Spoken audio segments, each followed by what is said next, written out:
Ngayong papalapit ang Pasko, parada ng mga nakakatakot na Christmas mythical creature ang dinagsa ng mga tao sa Munich, Germany. Sa London naman, binisita ni Santa Claus at kanyang elf ang ilang sea creatures. Papasada ng UB Express overseas.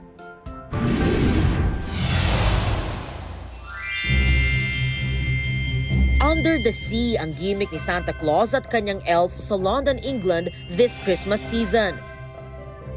Hindi gadgets and gizmos aplenty ang treat nila, kundi mga pagkain para sa mga isda at pagong.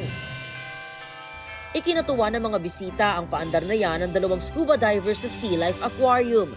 Layo nilang makapagdala ng holiday magic, hindi lang sa tao kundi pati sa daan-daang sea creatures. Hindi rin nagpahuli si Santa Claus sa train ride sa Bogota, Colombia. Christmas cheers ang hatid niya sa mga pasahero kasama ang kanyang elves.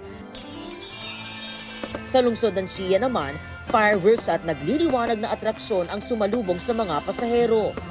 Patok dyan ang ilang estrukturang binigyang kulay gamit ang nagniningning na Christmas lights. Dinagsa ng mga turista at residente ang paradang yan ng mga Krampus sa Munich, Germany. Ang Krampus ay isang mythical creature na sinasabing kasama raw ni Saint Nicholas sa pamimigay ng mga regalo sa mga mababait na bata at parusa sa mga pasaway.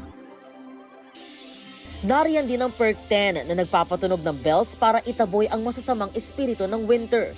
Sinimulang gawin ang paradang yan sa Munich noong 2004. Ang nasabing tradisyon ay mahigit 500 taon nang ginagawa sa Alpine region. Ito ang unang balita. EJ Gomez para sa GMA Integrated News. Kapuso, huwag magpapahuli sa latest news and updates. Mag-iuna ka sa balita at mag-subscribe sa YouTube channel ng GMA Integrated News.